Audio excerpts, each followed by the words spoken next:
তো গাইস আজকে আমি আমার মনসা মন্দিরে আমাদের মনসা মন্দিরে পাঁঠা দিলাম। তাই জন্য আজকে আমি নেড়া করেছি, লজ্জায় বলতে পারছি না। তো এই গেলেন, লজ্জা লাগছে বলতে আপনাদেরকে। তা আজকে আমাদের বাড়িতে মাংস রান্না হচ্ছে। তো আমাদের মাসিরা আজকে আসেনি, কালকে আসবে।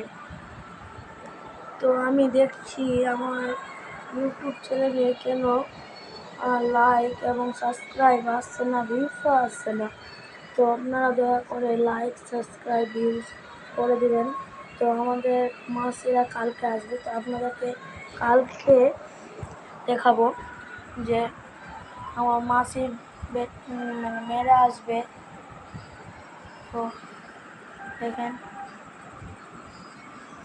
লাইক, সাবস্ক্রাইব ও কমেন্ট করবেন।